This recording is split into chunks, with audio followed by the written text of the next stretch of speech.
Muy buenas, amantes de los crímenes sin resolver. Hoy os traigo muy buenas noticias, noticias que pueden cambiar por completo el final del caso de Diego Fernández Lima.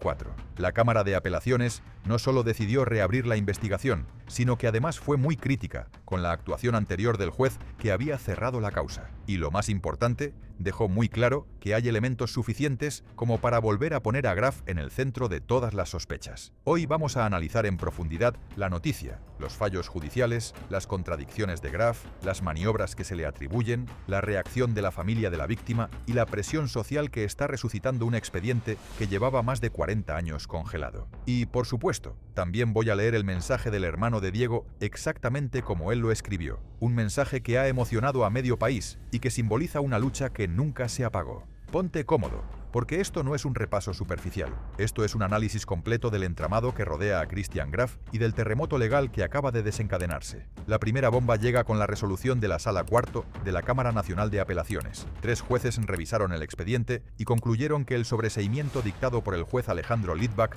debía anularse por falta de razonabilidad. La Cámara considera que Litvak cerró el caso de forma precipitada, apoyándose en argumentos que no están suficientemente fundamentados y sin analizar a fondo elementos clave del expediente. En otras palabras, sostiene que la causa nunca debió cerrarse y que hay demasiadas interrogantes alrededor de Graf que aún no se han investigado como corresponde. Con esta decisión, el expediente vuelve a manos del fiscal Martín López Ferrando, que ahora está nuevamente habilitado para avanzar contra Graf, llamarlo a declarar y reactivar todas las diligencias que habían quedado frenadas. Lo más llamativo no es solo la reapertura de la causa, sino los motivos que la Cámara destaca para justificar esta decisión.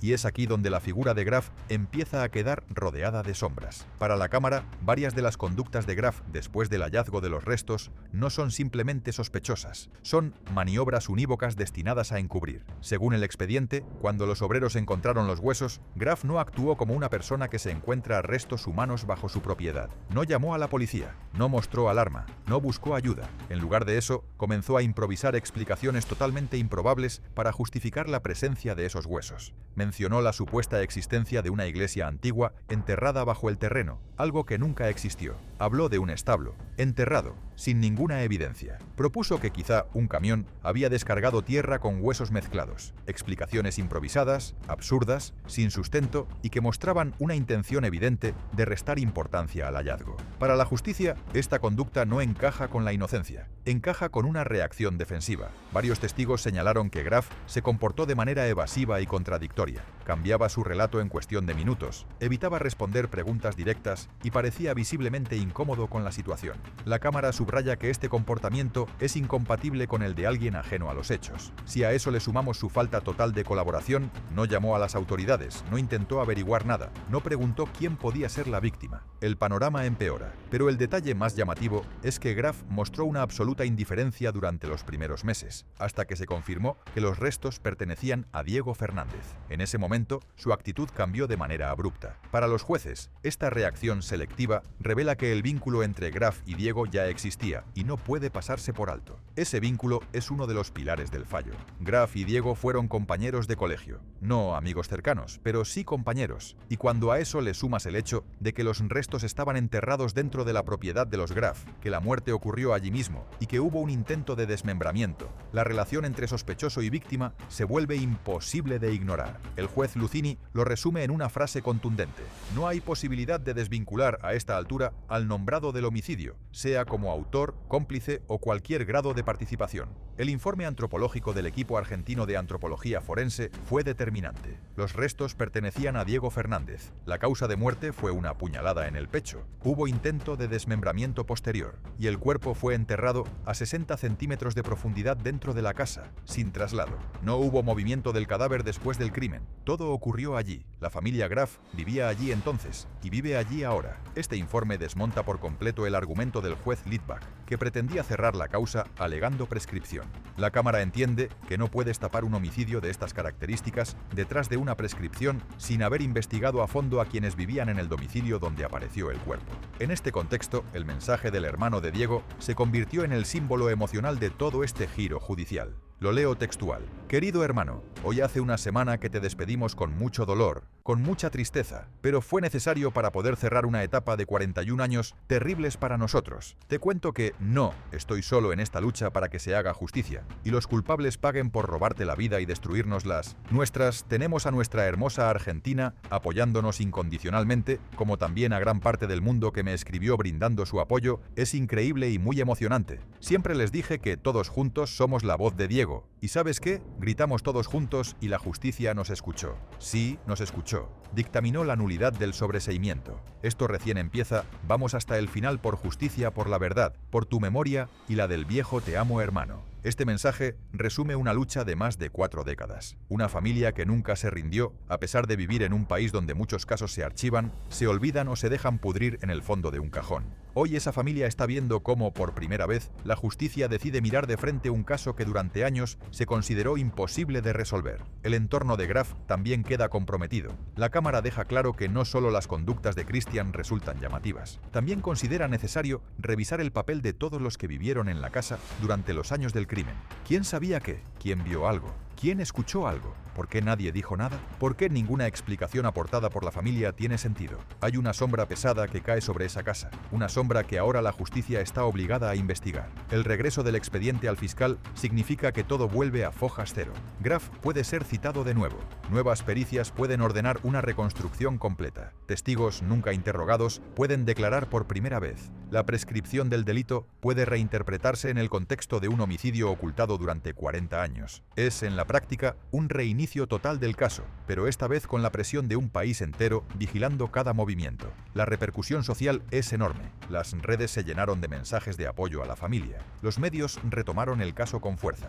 Miles de personas que no conocieron a Diego pero sienten la injusticia están pidiendo claridad, transparencia y responsabilidad. Este caso ya no es un hecho aislado. Es un símbolo de lo que ocurre cuando un crimen queda enterrado literal y metafóricamente. Es una prueba de que la verdad puede tardar, pero llega. Y la pregunta que todos se hacen ahora es inevitable. ¿Qué papel tuvo Christian Graf en todo esto? ¿Qué sabía? ¿Por qué reaccionó de esa manera ante el hallazgo? ¿Qué explica las contradicciones, las excusas absurdas y la pasividad absoluta frente a un crimen cometido en su propio terreno? ¿Actuó solo? ¿Alguien más de su entorno sabía lo que ocurrió en aquella casa? ¿Cuánto tiempo estuvo la verdad oculta bajo ese suelo? La causa no ha terminado. De hecho, acaba de comenzar de nuevo. Y lo que venga puede cambiarlo todo. La justicia ya no puede mirar hacia otro lado. La sociedad tampoco. Y la familia, después de 41 años, por fin tiene motivos para creer que la verdad está empezando a salir a la superficie. Si necesitas una versión aún más larga, más emocional o con más carga narrativa, dímelo y te la preparo.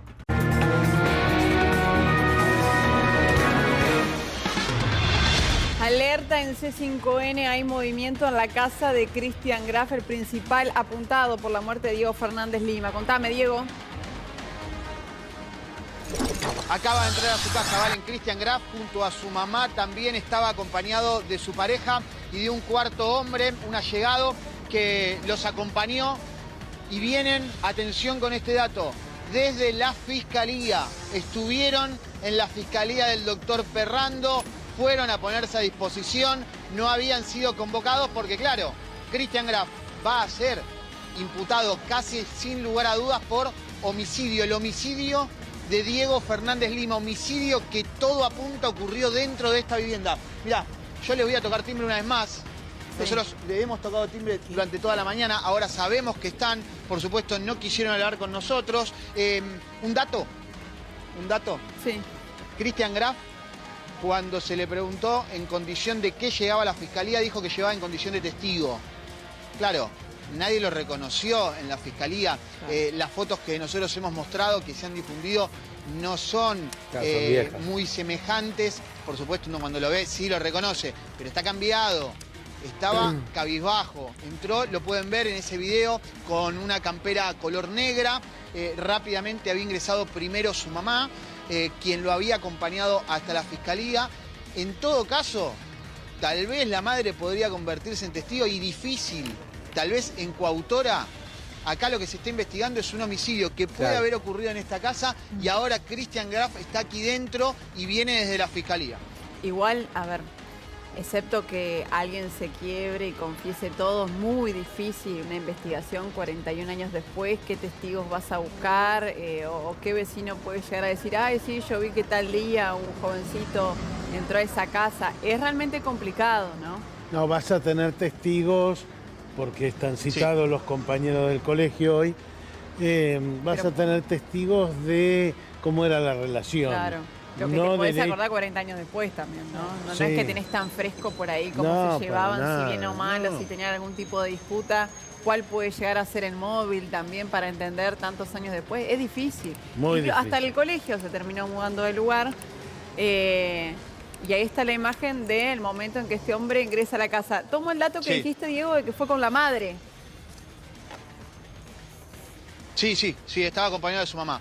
Estaba acompañado de su mamá. De hecho, yo estaba charlando con una vecina que me estaba comentando algunos datos respecto de lo que era la cotidianidad familiar. Aquí hay muchos vecinos que viven desde hace muchos años en esta zona, al igual que la familia Graf, que los conocen de toda la vida, que aportan que es una mujer un tanto sumisa, que a partir del fallecimiento de su marido, que era el que mandaba, si se quiere, entre comillas, en esta vivienda, empezó a salir un poco más, se le empezó a ver un poco más, pero que hasta la muerte de su marido no hacía nada sin la venia de este hombre que parece que dirigía los hilos de todo lo que sucedía en esta vivienda. Hombre que tal vez puede haber tenido algún tipo de responsabilidad en el homicidio. Si todo lo que pasaba en esta vivienda no escapaba nada, de ninguna manera, a los designios de este hombre, puede haber tenido que ver con el homicidio. Es todo lo que surge a partir de la sospecha de un hecho clave, que acá encontraron el cuerpo de Diego Fernández Lima, acá encontraron los restos de Diego, en esta vivienda, y era una vivienda a la que él vino por sus propios medios.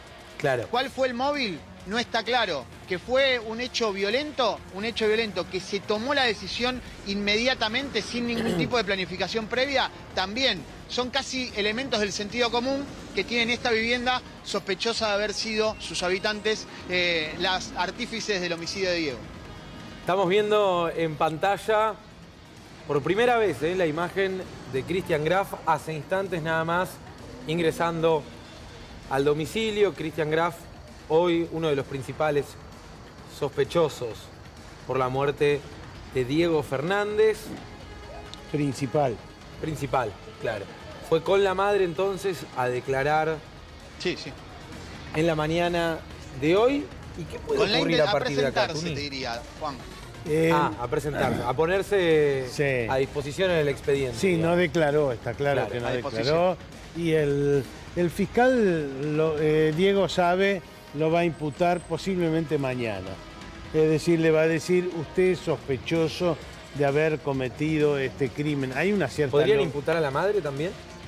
¿O es más difícil? Tengo dudas porque quienes se conocían... Claro, el compañero de colegio era Graf. A ver, Raúl Torre dice, nadie esconde un cuerpo en su propia casa si no es el autor. Porque vos no guardás primero, es lo que te vincula con un asesinato.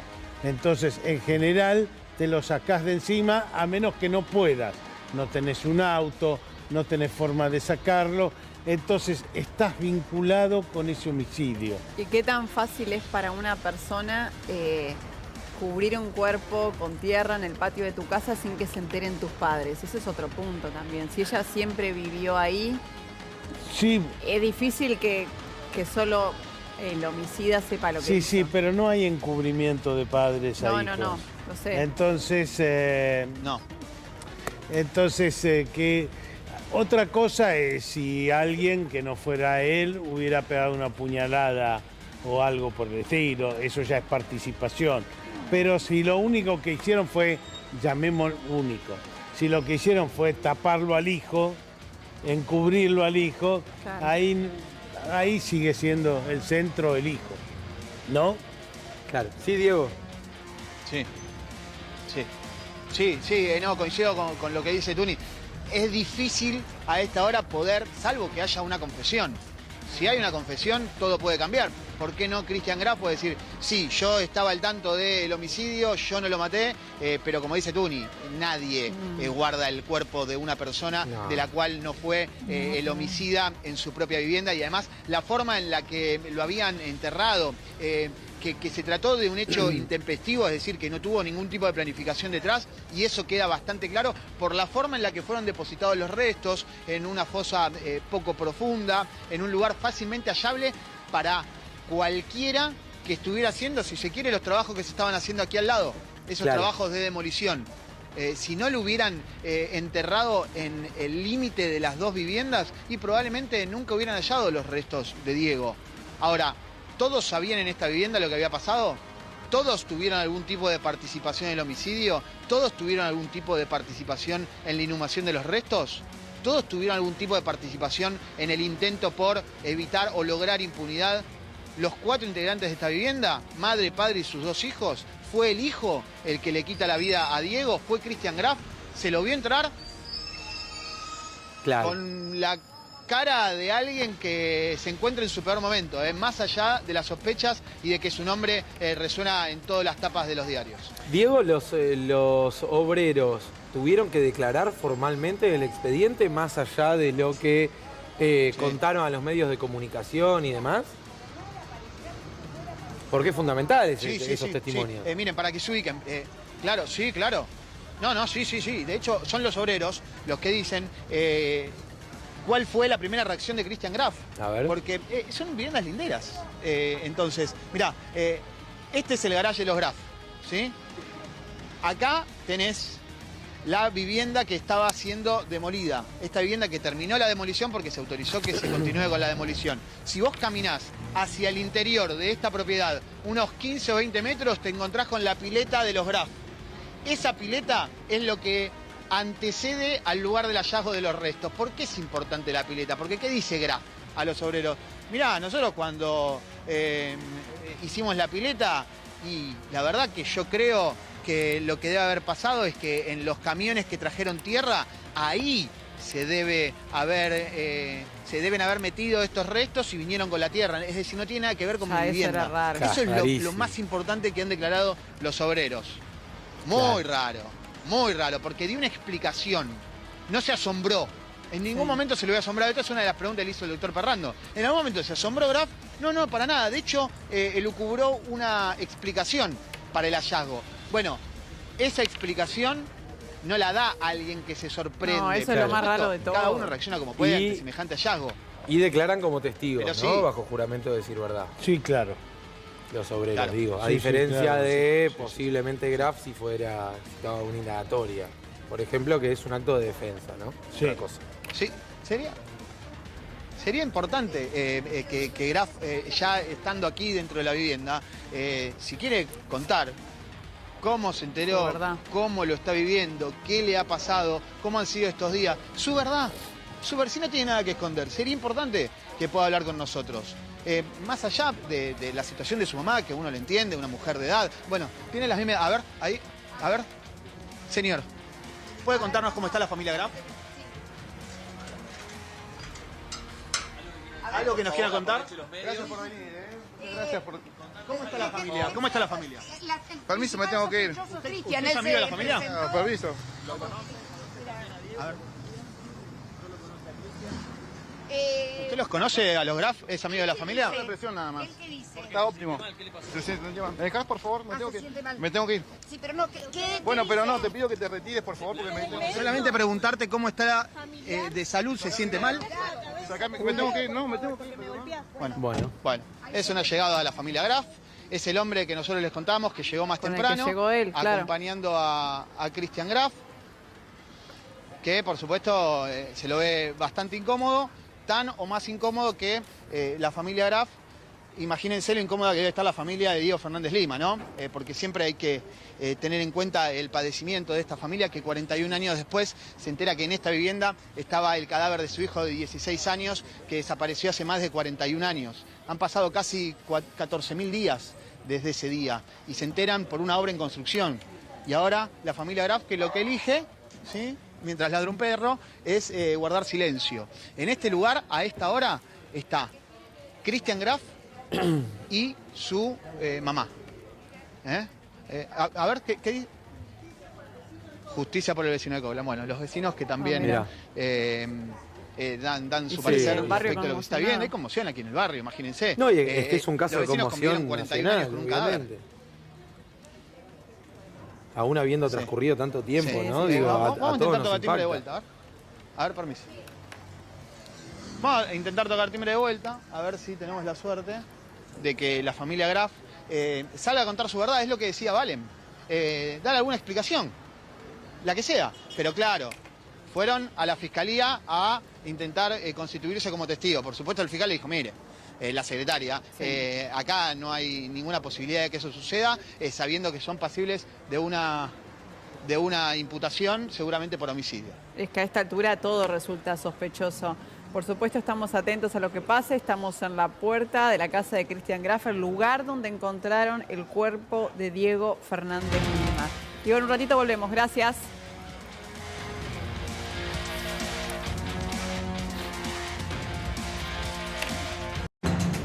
Bueno, y parecía uno de esos misterios que no se iba a resolver nunca, de quién era el cuerpo que habían encontrado enterrado al lado de la casa de Cerati. Finalmente se lo identificó y se está cada vez más cerca de la verdad, Diego. Cada vez más cerca. Y presten especial atención a lo que tenemos preparado, porque estas son las preguntas que se han ido resolviendo en las últimas horas y que restan por resolver. Esperen al momento de la relación entre Diego y este chico, por entonces de la misma edad, 16 años, que era el dueño de la casa o es el dueño de la casa donde aparecen los restos de Diego, el gallego Fernández Lima. Tenía 16 años, jugaba en el club excursionistas, un chico que era muy popular, si se quiere, al que todos reconocían rápidamente cuando lo veían y que tenía relación no solamente con sus compañeros de curso, sino con compañeros de otros cursos del ENET 36 donde iba al colegio. Cursaba en ese colegio. El 26 de julio del 84 sale a la casa de un amigo. Primer dato, porque cuando uno analiza los datos de la investigación, se pregunta cómo la policía hizo caso omiso a algo que era muy lineal, era muy fácil de resolver, Claro. pero claro, no. Resolvieron diciendo, ya va a volver, señora, a su madre, que despertó cualquier tipo de teorías por parte de la familia, que lo habían secuestrado algunos resabios de la dictadura, que había sido parte de una secta, claro, porque la policía no le daba respuesta.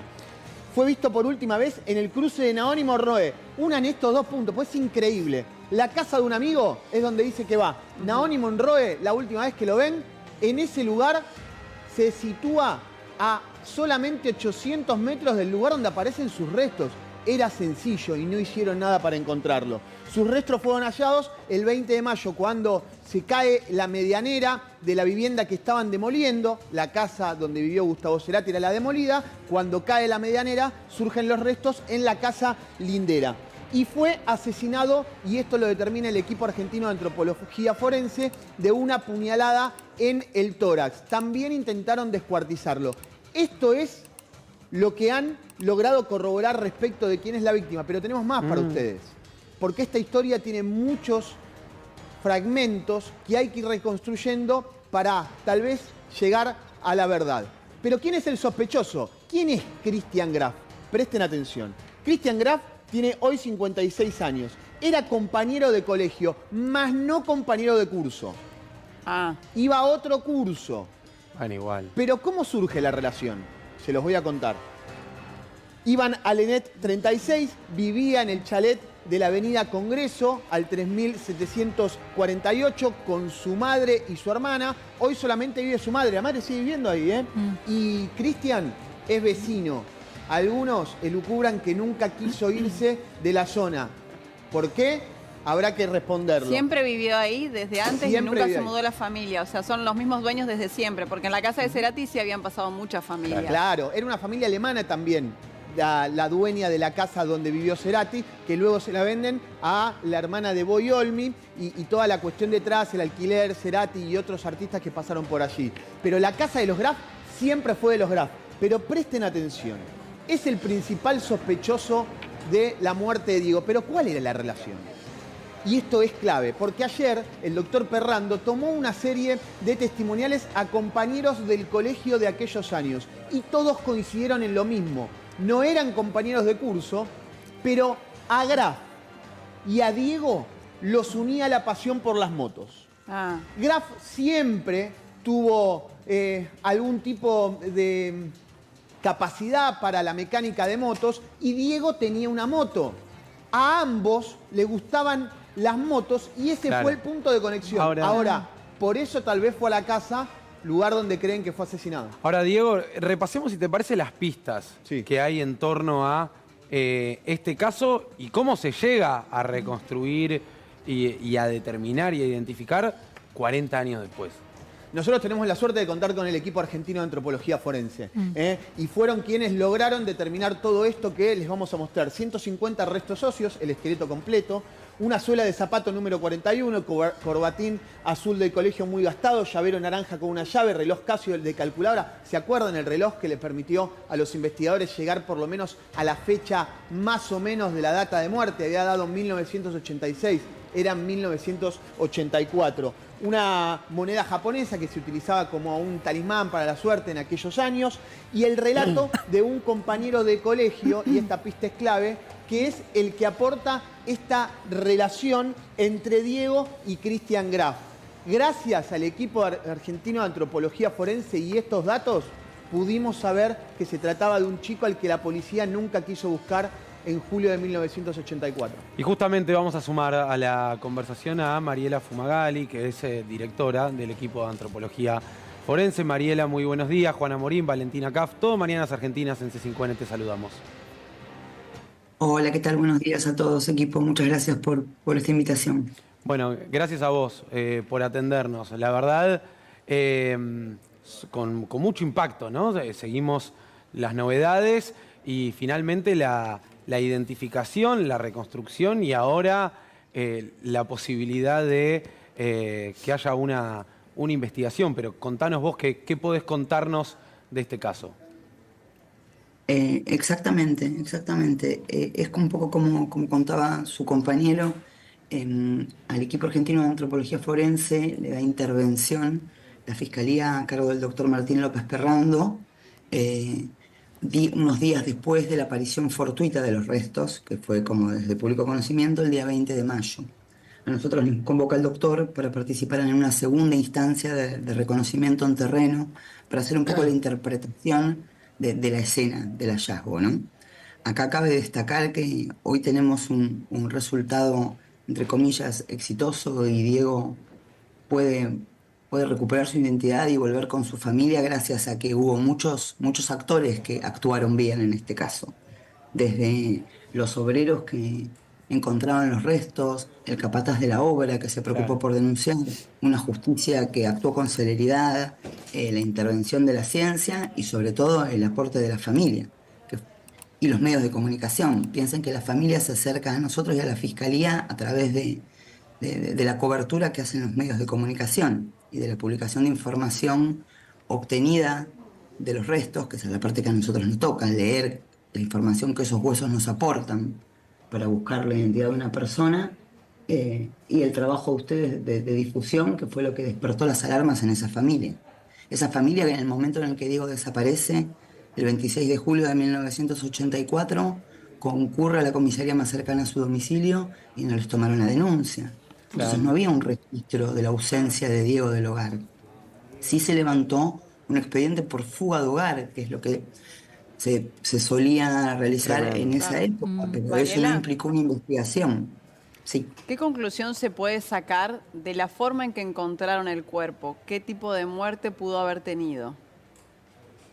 Mirá, acá para poder responder a esta pregunta hay dos partes. En primer lugar, es muy importante para determinar cómo y en qué circunstancias murió una persona, es el contexto arqueológico, digamos, es poder reconstruir el contexto de la inhumación de ese cuerpo, cosa que en este caso no se pudo hacer, porque lamentablemente, por las condiciones del hallazgo, ese contexto estaba perturbado. Pero lo que sí nos aportó información fue el perfil, lo que nosotros llamamos el perfil biológico de esos restos, que es toda la información, como te decía antes, que esos huesos nos aportan. La edad de esa persona, la edad aproximada de esa persona al momento de la muerte, el sexo, la estatura y el patrón de lesiones que puedan contener esos restos, que puedan indicar o no signos de violencia a la hora de la muerte, ¿no? En este caso, Sí se encontraron signos de violencia en la cuarta costilla derecha y algunos otros cortes o intentos de corte en extremidades superiores e inferiores. Entonces eso nos da la pauta de que sí se ejerció violencia sobre ese cuerpo. Nosotros como antropólogos forenses no podemos determinar cuál fue el causal de la muerte porque Claro. eso lo hace un médico forense, pero sí podemos inferir que ese cuerpo fue sometido a una conducta violenta en los últimos momentos de la vida. Ahora, doctora, Diego Gabriel la saluda. Usted hablaba de las lesiones, una lesión en principio que podría ser la lesión vital, esta puñalada a la altura de las costillas, pero de otro tipo de lesiones. ¿Ese otro tipo de lesiones puede haber tenido que ver con un intento de reducción del cadáver para luego enterrarlo en el lugar donde fue hallado? Es una posibilidad, puede haber tenido que ver con un intento de manipulación de un cuerpo para poder después inhumarlo. También es importante resaltar que la fosa donde estaban contenidos los restos de Diego tenía unas dimensiones bastante particulares, era bastante pequeña. Estamos hablando de 1,20 de un largo máximo y entre 40 y 50 centímetros de profundidad. El trabajo arqueológico también lo que nos permitió es leer ese sedimento donde estaban contenidos los restos y eso fue lo que nos permitió determinar que la fosa original de depositación no estaba en el predio donde se estaba realizando el obrador, Claro. sino en el otro lote, en el lote contiguo. Los restos estaban dispuestos en una medianera entre los dos lotes, pero la fosa original desmoronó y se estaba cayó. dispuesta en el contiguo, exactamente. Claro. Mariela, ¿y hay forma de saber si en algún momento se cambió el lugar del cuerpo o si esta fue la ubicación original donde se terminó enterrando? Mira, en ese punto no hay forma de saberlo. Sí, lo que nosotros podemos determinar con firmeza es que en ese lugar estaban los restos inhumados cuando aparecieron. O sea, ahora yo no te puedo decir con precisión porque no tengo elementos, Claro. no hay técnicas para determinarlo, si ese cuerpo estuvo en un sitio y después fue trasladado a este, es donde finalmente apareció. Bien. Claro, claro.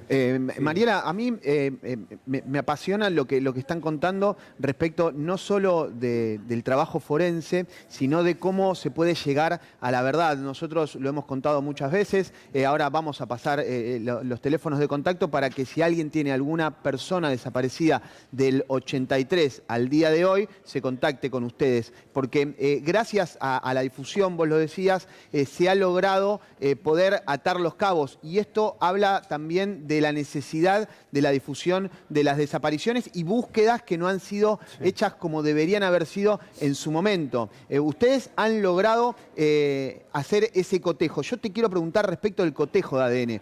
¿Cómo se realiza ese proceso que ha dado 100% de compatibilidad con la extracción que le han hecho a la mamá de Diego, ¿no?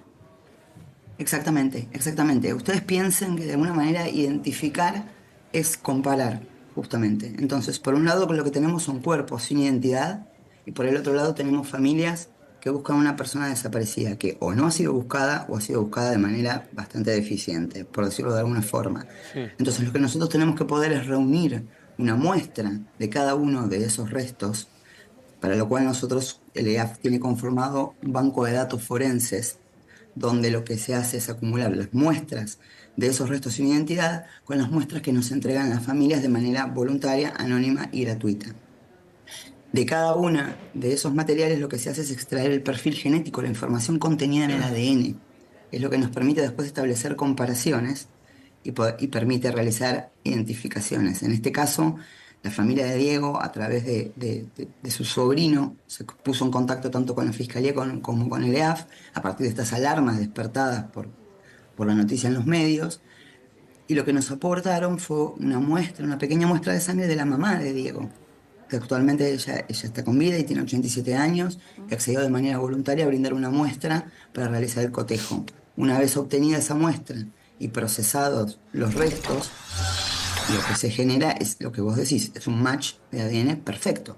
Claro. Ambas muestras fueron procesadas en el laboratorio de genética forense que tiene el EAF en la ciudad de Córdoba. Entonces, en este sentido, para nosotros es muy importante poder convocar a familias que estén buscando una persona desaparecida para poder ir completando ese banco y para poder ir fundando futuras identificaciones. Piensen que hoy Diego va a poder volver con su familia. Sí. Esa mamá, Sí. después de 41 años, tiene una respuesta. Su hijo no es que no quiso volver a su casa, sino que no pudo volver a su casa. Pero así como hoy podemos hablar de Diego y nos conmueve y nos llena el alma en un punto este resultado, hay un montón de Diegos, hay miles de Diegos, Sí. chicos y chicas que faltan de su hogar hace años y las familias siguen esperando una respuesta. Totalmente.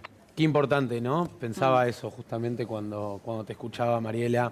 Qué importante para la familia poder empezar a obtener respuestas. Y creo que cuando comenzábamos el reportaje vos decías o hablabas de relativo éxito, ¿no? Desde un lugar muy humano, porque obviamente estamos hablando de una persona fallecida, de una persona que se confirma su fallecimiento, más allá de la duda y cada vez más certera de la familia. Bueno, en definitiva, empieza a tener algunas respuestas o puede obtenerlas a partir de una investigación ahora, ¿no? Exactamente, exactamente. De una investigación, como te decía al principio, donde diferentes actores llevaron adelante su tarea en forma acotada y en plazos relativamente rápidos. Piensen que la aparición de los restos se dio en mayo y estamos hablando de una identificación en julio. Se conjugaron muchos factores para que eso suceda.